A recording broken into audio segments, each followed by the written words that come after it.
Good morning. Welcome. Oh, good morning. Good morning. Welcome to the Unitarian Universalist Congregation of Atlanta. This is our Thanksgiving worship service, and I want to go ahead and invite. I don't see a lot of kids out there, or possibly even any, but if there are any kids, and I'm not seeing you want to come forward and get a little closer, maybe in these first few rows. We do have a children's story. And props are involved, and so yes, young or young at heart. Let's say that. Great, come on down. So I am maybe more like in a chair, like towards the front. Okay, great. You can sit on the floor if you want. So I am so glad you are here. This is the best place to be in Atlanta on a Sunday morning. Won't you please now rise, that you've just said, in body or in spirit, and sing with us our opening hymn, number 360, Here We Have Gathered. Yes.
Good morning, and once again, welcome to the Unitarian Universalist Congregation of Atlanta, a beloved community that's changing lives. I'm Ellen Beatty, and I'm so glad you're here this morning. Wherever you're from, whomever you love, you are welcome here. If this is your first time, or if you've not yet had the chance, please stop by our Welcome Center in the social hall after the service to allow us to get to know you a little better. You can sign up to receive information about services and programs being presented over the next several weeks. As always, all visitors are invited to join our weekly Inquirers class, where you can learn more about our UU faith and our congregation. This week, our Inquirers topic is on membership and congregational life. That meeting will be in room 1 right after the second service today. Also at 12:30 p.m., right here in the sanctuary, join Dr. Jason Delaney for the final session of his popular series, Worthy Beyond Worth. This 5-part workshop aims to improve the way we think about, talk about, and work with money in our communities and our lives. Please note that all are invited to attend, whether or not you've been able to attend any of the previous sessions.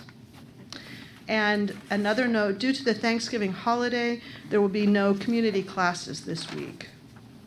And now we welcome an announcement from our Board of Trustees.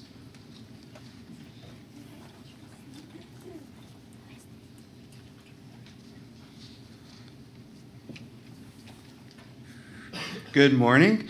On Sunday, December the 8th at 12:30, our annual congregational budget meeting will take place here in the sanctuary.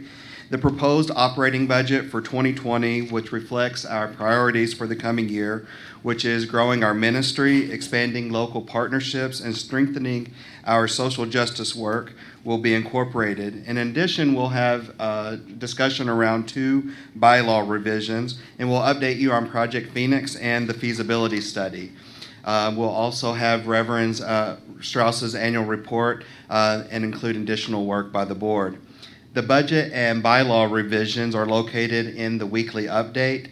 They're on the website, and hard copies are on the credenza in the social hall.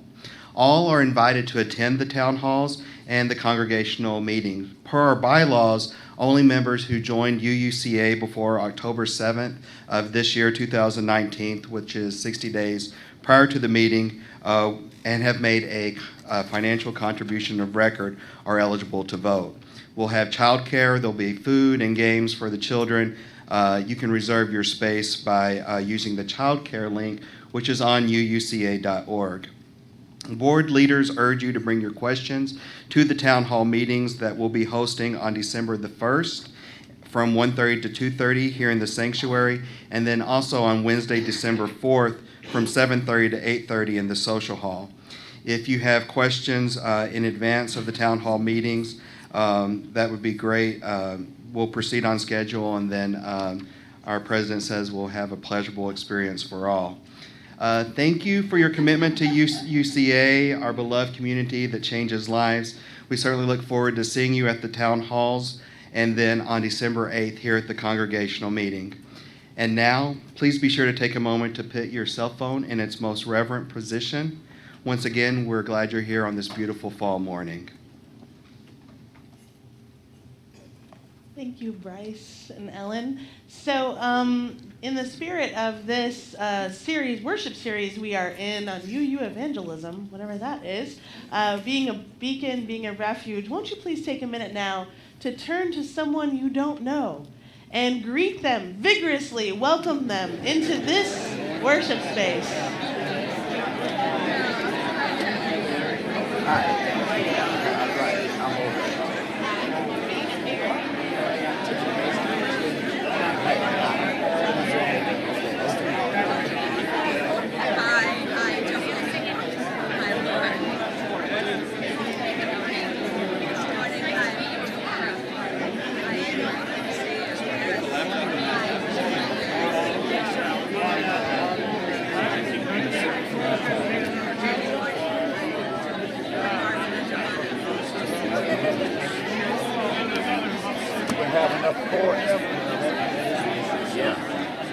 You want me to move over?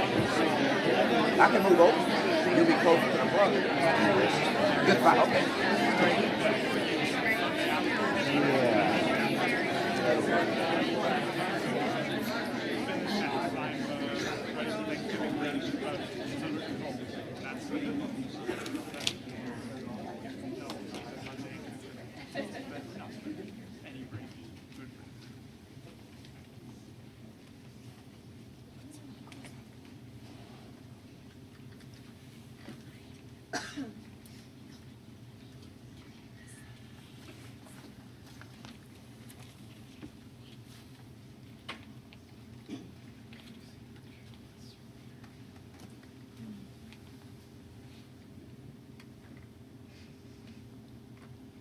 Spirit of life, God of many names, we reach out to you.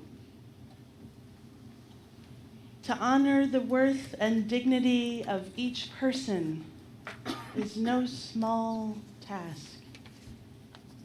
Our faith calls us to love the whole world,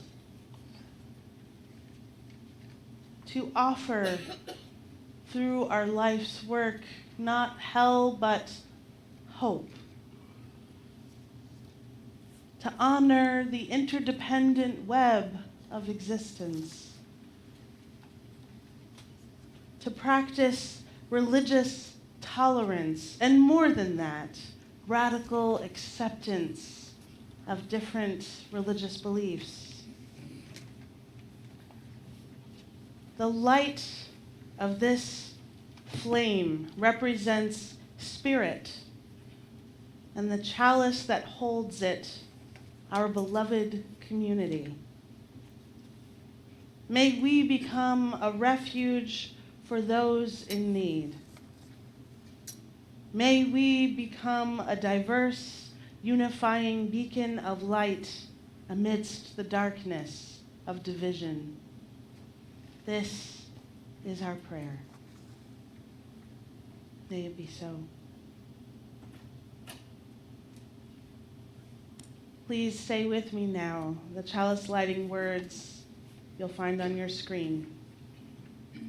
May the light of this flame illuminate our tradition, seeking, invite all who yearn for acceptance, and ignite our passion for justice and peace.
What a wonderful world.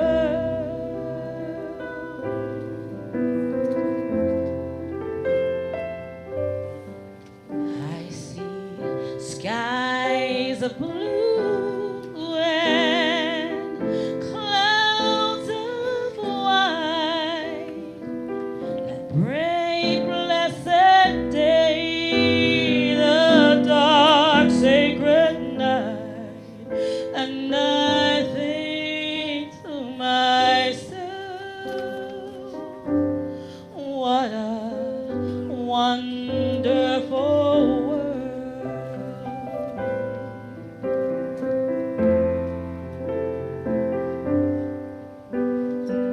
The colors of the rainbow, so pretty in the sky, are also on the faces of the people going by. I see friends shaking hands, saying, how do you do? They're really saying, I love you. I hear babies crying, and I watch them grow. They'll learn much more than I'll ever know. And I think to myself, what a wonderful world.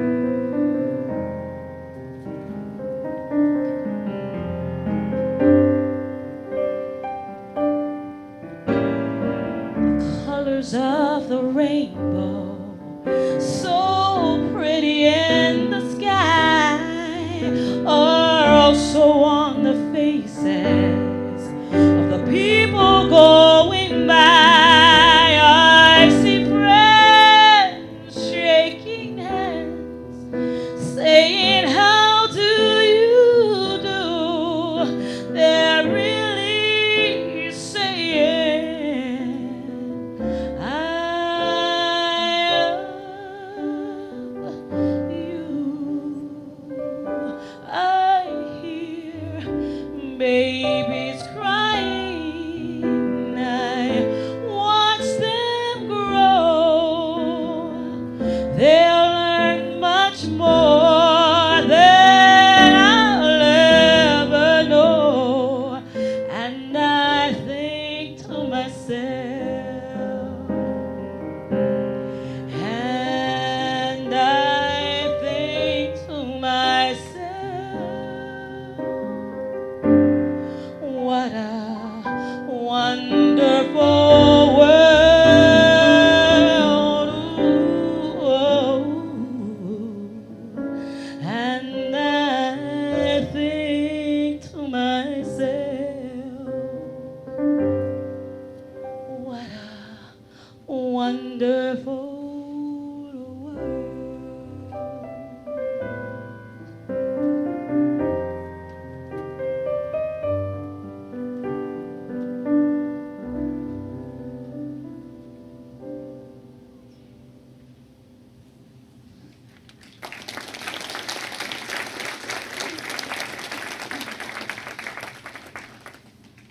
Before Elizabeth begins, I saw a couple of kids come in, and I just want to invite all those who are very young or young at heart to come forward. And maybe we've got a college student back from school on the floor with his family. And wrong one. No, we've got a kid here. We've got a youth. But anyway, just wanted to invite you up for this story for all ages, if you wish. Elizabeth. The story I'm going to share about the multiple marvelous loaves is by Beryl Ashenberg. Grandpa Jim was a member of the Nottingham UU Church, and the congregation loved him. He was really good at baking bread, and he could even be counted on for every opportunity, every church event that had food involved. They could count on Grandpa Jim to volunteer. So it was no wonder that Grandpa Jim was asked to bake a couple of loaves for the communion service, the annual communion service that was coming up. And of course, when he was asked, they were also asking, what is the secret ingredient to your marvelous bread? And he said, the secret ingredient is love. Well, the communion service is coming around, and not only did Grandpa Jim agree to bake a couple loaves, he agreed to make enough bread for the entire congregation for the service. The congregation knew they were in for a treat. So it was time for the service, and the service began, and the whole building smelled of the deep, yeasty smell of fresh-baked bread that Grandpa Jim had been baking that morning in the sanctuary kitchen. And the minister spoke of the bread and the process, the texture, and also of communities that have bread in common throughout the world. Finally, it was time for the communion, the time for the sharing of the bread. And the minister waved her hand to the back of the sanctuary, and Grandpa Jim brought forth one beautiful, marvelous loaf. Wow!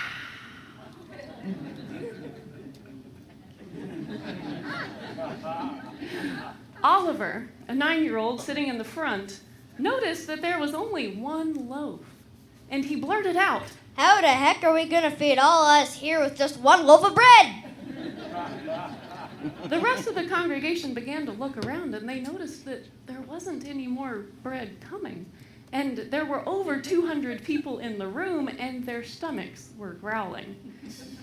Grandpa Jim smiled back at the congregation, and he took out his bread knife, and he began to break the bread.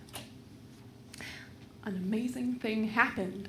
Before their very eyes, the bread went sprung, and the loaf began to multiply. Instead of one loaf, there were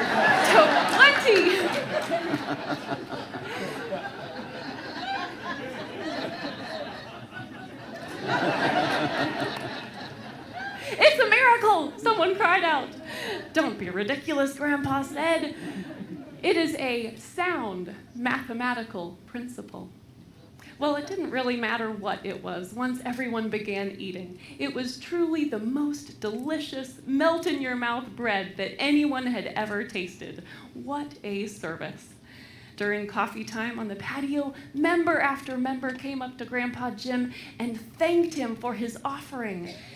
As soon as Sarah began to approach him, Grandpa Jim knew that he was about to be asked for a favor. Sarah was the admin for the religious education program.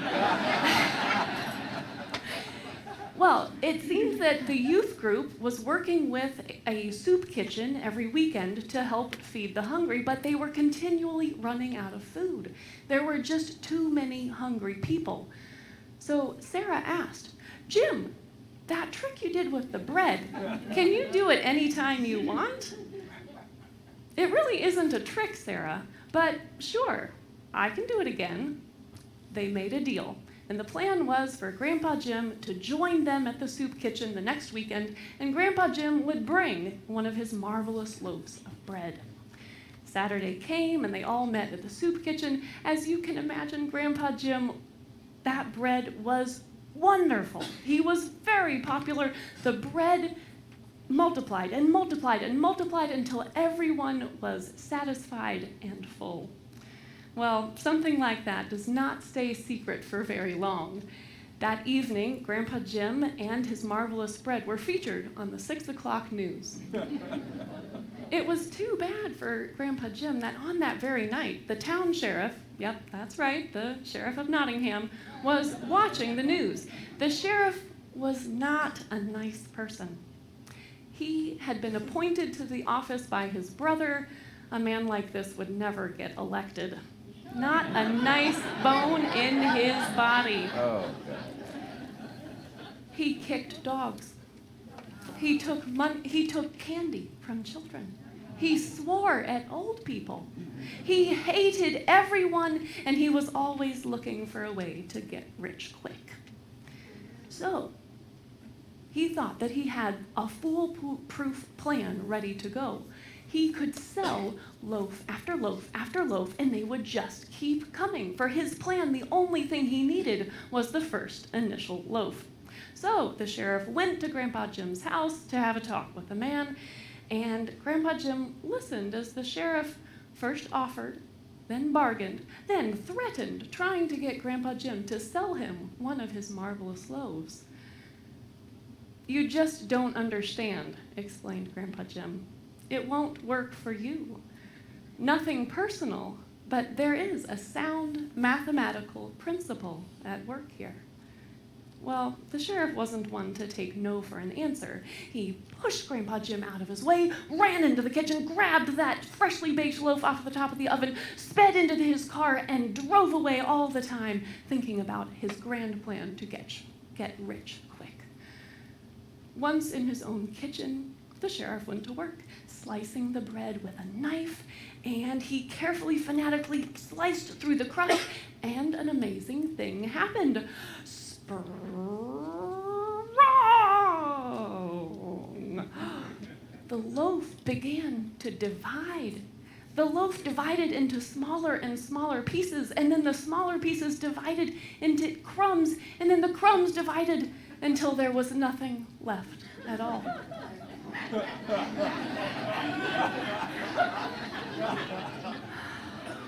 Grandpa Jim indeed had known the true secret of the bread. And indeed, there was a mathematical principle that controlled it. It is actually pretty simple. Love multiplies, hate divides.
Let us put hands upon hearts. Feel the warm connection there. Let love in this moment flow.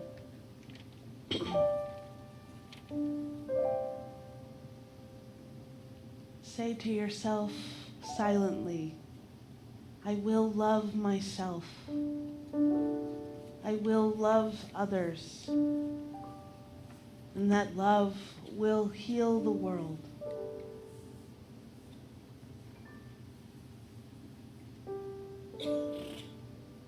At this time, we hear the joys and sorrows of this congregation. We send our love and celebrate with proud grandparents, Hildegard Gray and John Vasher, who are delighted to join parents Megan and Jacques in welcoming their new baby, Quincy James Pierre, to the family. Quincy was born on November 11 in New York City.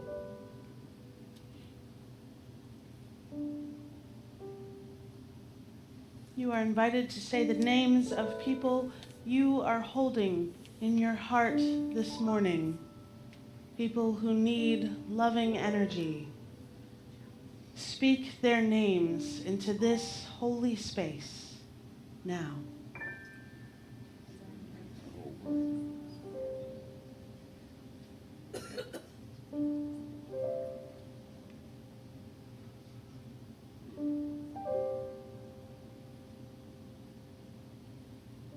As humans have gathered for millennia, so we gather on this day to gently surrender to something beyond ourselves, to humbly acknowledge our mistakes, to ask forgiveness, to seek hope and renewal, to honor the earth that supports and sustains life, and to remember that all beings are inextricably and mysteriously connected, and to feel that connection. Now we still our bodies. We still our minds. We take in a big breath. We exhale. We relax into this space that our intentions make sacred. We enter into the wise silence.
This reading that I'm about to share with you, have the privilege of doing so, was written by Reverend Laura Randall, minister of the UU Church of Tucson, Arizona, and it's called No Estás Solo, You Are Not Alone. I knew the water drop in the desert was going to be difficult. I thought I was prepared for the heat and the sun. I had on a sun hat, long sleeves, prescription sunglasses, new but broken-in hiking boots, and what I felt was like a second skin of sunscreen. I was far less prepared for the rocky terrain and the large, thorny plants that offered some shade, but also made it difficult to keep your bearings. I was not prepared for the ants that would bite at your feet and climb up your legs if you should stand in one place for too long, or heaven forbid, sit down. I wasn't prepared for the wasps with bodies the size of my finger hovering over us as we set jugs of water at trail crossroads. I later learned that these wasps are called tarantula hawks. But more than anything, I was not prepared for how beaten down I would feel in the desert. The exhaustion that sets in is as emotional and spiritual as it is physical. The organization No Más Muertes, No More Deaths, has been traveling into the inhospitable borderlands between Arizona and Mexico for more than a decade to leave water and food for migrants making this treacherous journey. Alongside 10 others, I joined a group of Unitarian Universalists on a trip into the Arizonan desert, which is organized routinely by the UU College of Social Justice, Border Links, and No More Deaths. This experience gives participants a small taste of what migrants from Central America endure to come to the United States. Since the mid-1990s, the United States has employed an immigration policy that the government calls prevention through deterrence. Increasing restrictions on and militarizing populated areas along the U.S.-Mexico border forces migrants to attempt travel through the inhospitable and often deadly mountainous desert landscape, a stretch of more than 2,000 miles along the southern U.S. border. Approximately 9,000 migrants are believed to have perished through prevention through deterrence, the policy that has been in place since 1994. This number is only approximate because most migrants reported missing by their families in Central America are never found. They are disappeared. No More Deaths has helped recover the remains of more than 3,000 people in the Sonora Desert. Make no mistake, these deaths are part of the U.S. immigration policy. These deaths are intentional and integral part of the prevention through deterrence policy. Difficult as it was, our trip into the desert was a pleasant stroll compared to the days or weeks that migrants face in the desert, almost always with far fewer provisions than we had with us. We had an experienced guide with us. We were hiking only a few miles on public land. Our light skin, flat access, and U.S. passports meant that our questioning by Border Patrol agents was brief and perfunctory. Still, our journey had moments of real fear. A member of our group fell as we reached the top of the first rocky hill. We had a first aid kit with us and were able to clean and bandage his many cuts and scrapes. The plants as well as the rocks here seemed designed to draw blood. More slips, more falls. The unstable, rocky inclines made keeping my footing a nearly impossible task. Eventually, we reached the crossroads where two trails met. We placed the canned beans we brought into a lidded plastic bucket labeled comida, which is food. We placed the gallon jugs of water we carried next to a few others which were already there. One of these jugs had a short message written on it in black Sharpie. No estás solo. You are not alone. Beautiful and deadly, the desert teaches its lessons with a quick certainty. It teaches you the vitality of water and the importance of food. It shows you what it means to rely on community and require compassion. Without these things, you will not survive. The sun was nearing its zenith and the temperatures were skimming 100 degrees as we turned back. Those who were steadier on their feet walked beside those who were less so. Any progress that was made as a group due to teamwork and communication. We discussed how to ascend or descend each hill, step by difficult step. We asked for what help we needed. We encouraged each other with song. We prayed with our words, our hands, our feet. 4 hours after entering the desert, we emerged, bloodier, thirstier, and hopefully wiser than when we went in. The water from the van cooler was indescribably sweet. The peanut butter sandwich I ate was the most delicious I've ever had. After getting this brief introduction to desert travel, I cannot fathom choosing to make such a journey lasting for days or weeks for any other reason except desperation. The amount of courage and grit required to do so is astounding. It gave me enormous admiration for the people who attempt this crossing.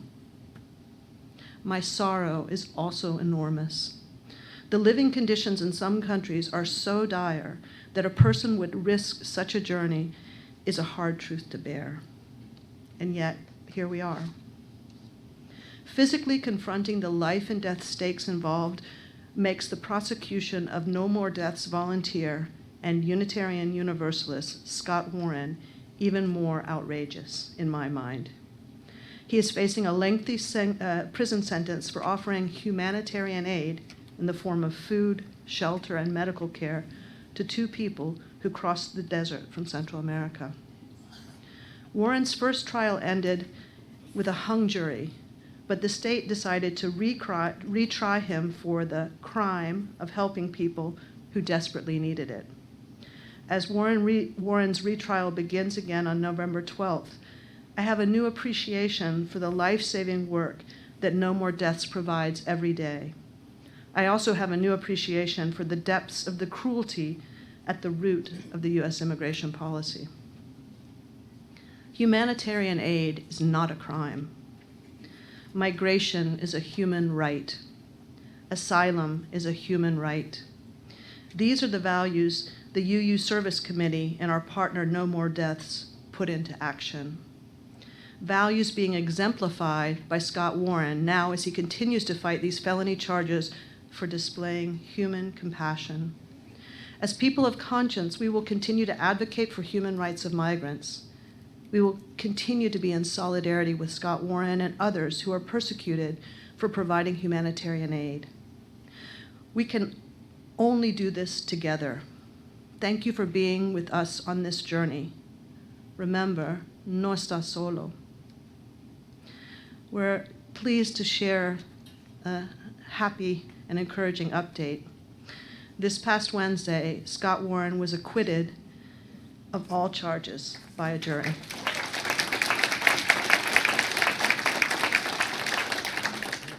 May our faith and those who live by their UU faith inspire us to risk boldly in service to others. And now, for our call to offering. Today, as a part of UUCA's Give Away the Plate program, which shares our abundance to do good in our own community, the offering will go to Toco Hills Community Alliance Food Bank. This trusted nonprofit makes emergency food assistance available to individuals and families in need right here in our neighborhood. We are proud to be in partnership with them, and we are currently dreaming up ways to deepen our partnership in the future. They are looking for volunteers from UUCA this coming Wednesday to help with meal service. 2 volunteers that would come on Wednesday and help serve would make a world of difference. Please reach out to Reverend Taryn after the service if you can help on Wednesday at the Toco Hills Community Alliance. And also, please give generously, knowing that your contribution will help to alleviate hunger and promote economic stability of our neighbors in need this holiday season and beyond. Donations to this offering can be made during the service by texting UUCA and the dollar amount you want to give to the number you see on your screen, 73256. Please select GATP, Give Away the Plate, in the drop-down. This morning's offering will now be given and gratefully received.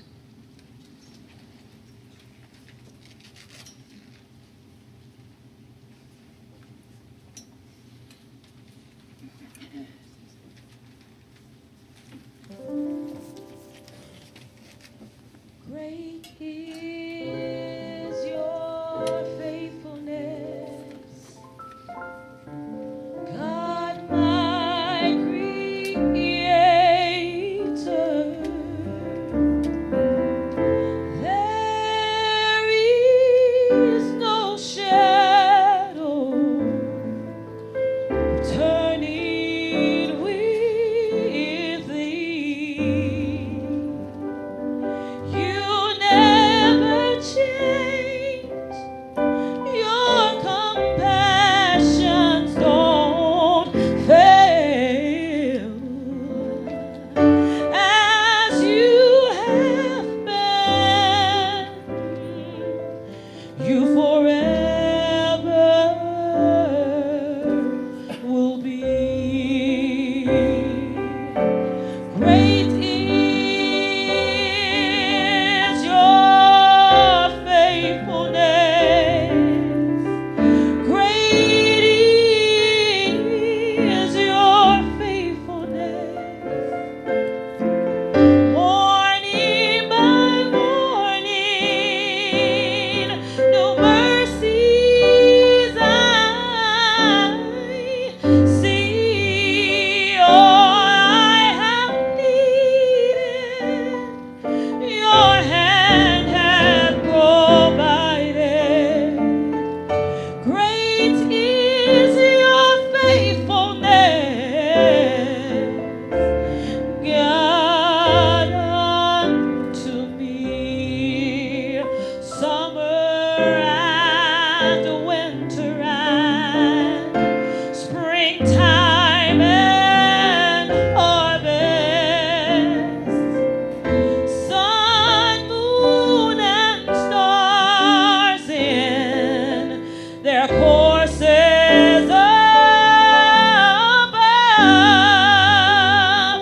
join with all nature in manifold witness to your great faithfulness, mercy and love. Oh, great is your faithfulness. Great is your faithfulness. Morning by morning, new mercies I see. All I have needed, your hand has provided. Great is your faithfulness. Great is your faithfulness. Great is your faithfulness, God, unto me.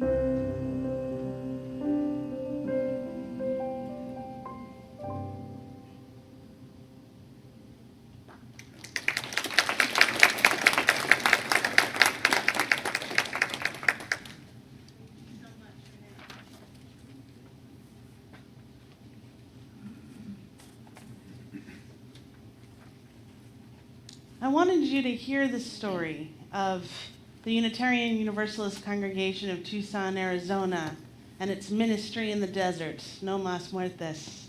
I wanted you to hear the story of what one congregation decided to do about a grave injustice in their region, so that you could be inspired by that story and by the boldness of that community that is taking such incredible risk. And they came out in force during Scott Warren's trial. You must know this. They stood vigil. They attended the trial. His whole congregation was with him throughout this ordeal. But I wanted you to hear this so you could know what is possible for us. For this is a time of dreaming and imagining. We are building a new way. We are embarking on a new ministry together. And so what is the thing in our region that we are going to do? What will be our ministry here that will bring food to those who are hungry and water in a desert, to those who are struggling the most? You know, we are working on this issue of poverty, that perhaps it is poverty that is the culprit, that we need to address with more boldness and clarity of purpose, like this congregation in Tucson, Arizona. This is what is possible for us. And we are building partnerships right now in Atlanta with organizations such as the Toco Hills Community Alliance. So this is a part of the imagining, part of beginning the work together. Blessings on this gift, may it go far and wide to feed the hungry, to bless those in need of support. May this gift go far, go wide, spreading love to so many in our community. Blessings on your gift. Now, please join me in the dedication of this offering, which is found in your order of service and on the screen.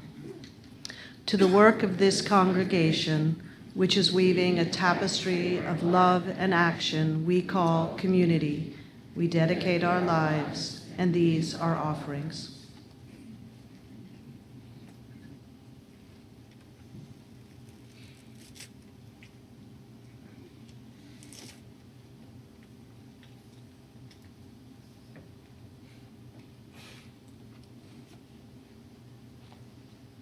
So, we have a sound mathematical principle at work.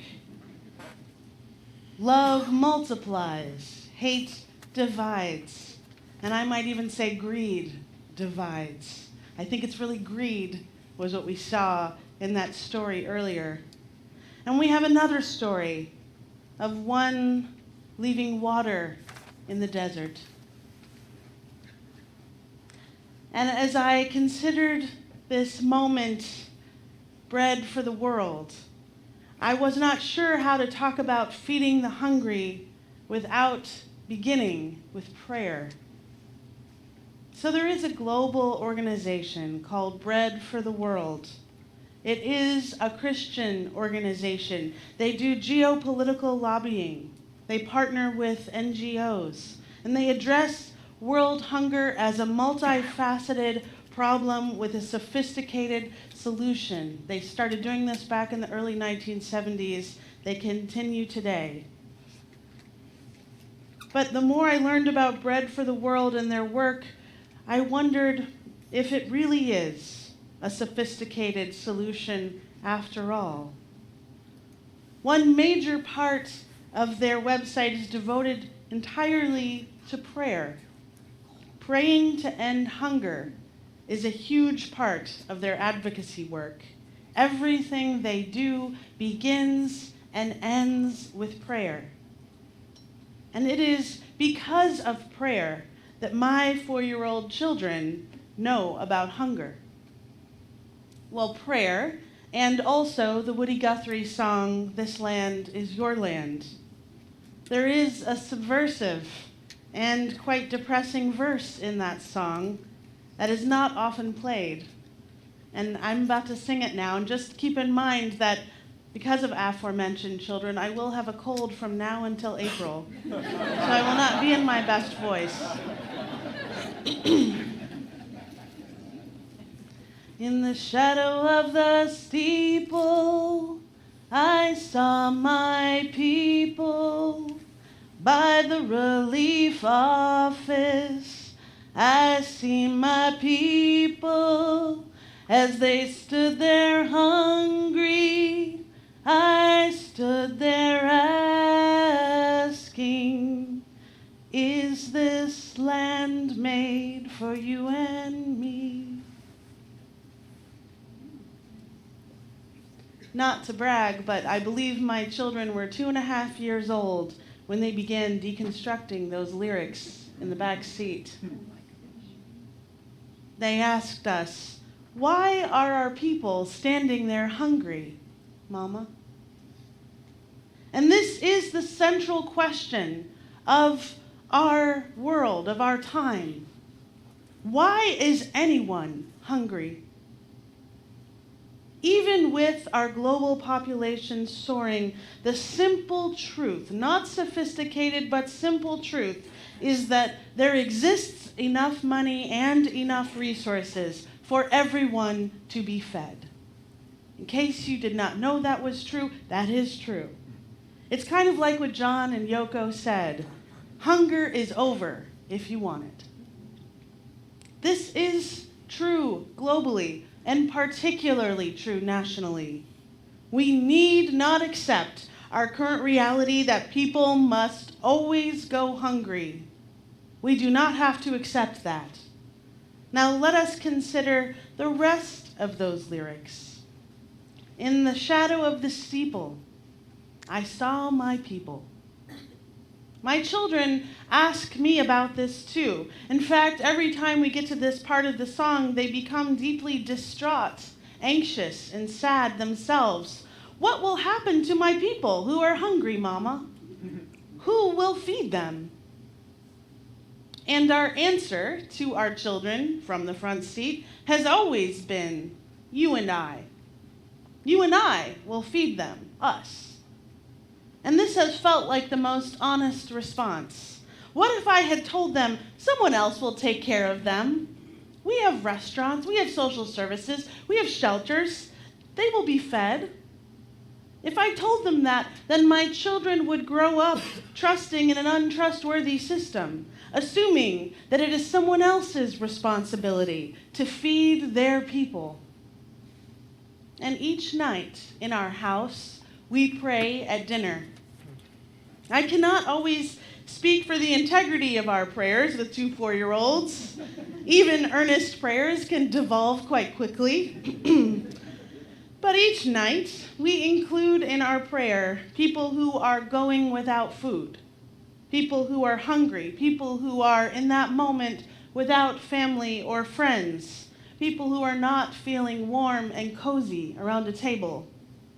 Just this simple daily practice of enfolding people who are hungry for food or companionship or shelter, just this practice expands our empathy and clarifies our life's commitment to feed our people.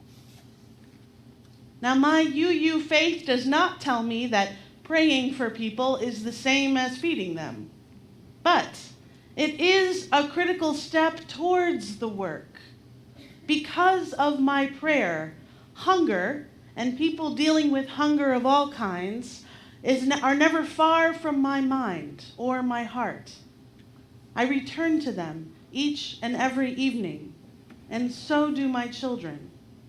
Now, this past Wednesday, I had a lot of meetings, and it was the annual very excellent, wonderful Wednesday. I think it was Thanksgiving themed. And so there was a long line of people who had come to share the meal together. And someone suggested that I go at the front of the line because I had a lot of meetings. So, so I agreed to go to the front of the line. And but before I did, someone turned to me and said, well, why don't you pray? Why don't you offer a blessing? And I did. And in the blessing, I did include people who were hungry in that moment and who were not surrounded by a congregation of friends and loved ones.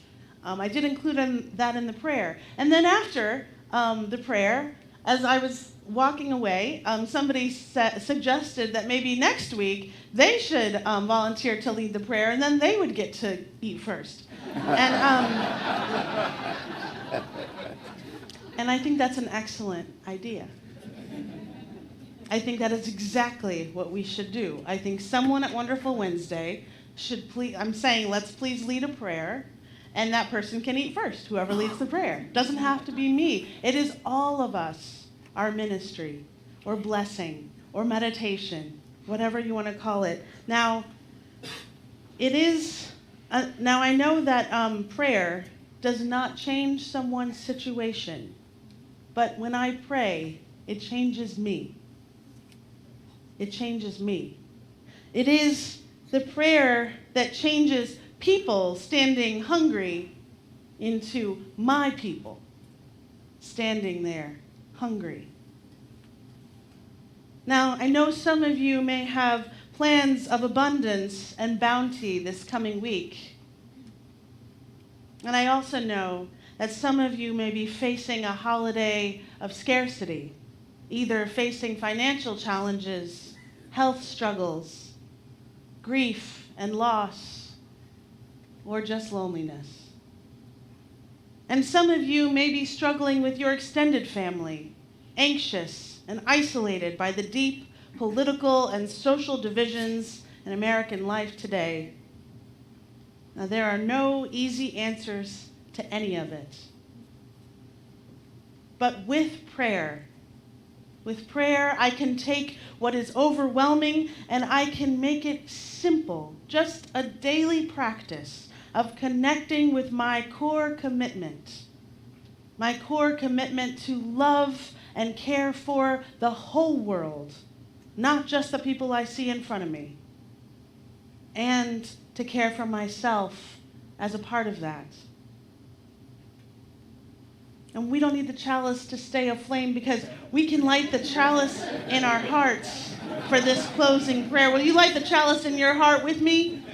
I said, will you light the chalice in your heart with me? Spirit of life, God of many names, help me to love the whole world. Help me to love my family with a dose of acceptance for who they are and with hope for who they could become if they are loved into expansive understanding. Help me find the fortitude to reach out and ask for help if I am lonely, if I am anxious or overwhelmed. Oh, Spirit, help me feed my people, all my people, with boldness, though it may mean walking through the desert, facing grave danger. Help me trust that I will be fed in return. Because in community, I believe all things are possible. And I do believe we can feed our every need. Amen. May it be so. Please join me now in singing hymn number 349, We Gather Together. Terry Carpenter is going to lead us in singing. Thank you so much, Terry.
Standing for the benediction.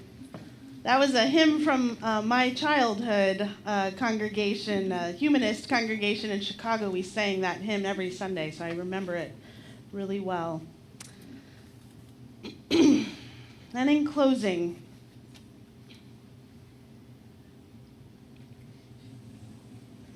this is the hand that is hungry, the hand you are holding. You may have something to give, to offer this hand. And the hand you are holding is a hand that can feed the world, especially when it is connected to your own. Let us be clear in our commitment and be connected in that commitment, knowing that if we do go out into the desert to bring food to the hungry, we will not be alone. Go in peace. Go in love. Happy Thanksgiving. Amen.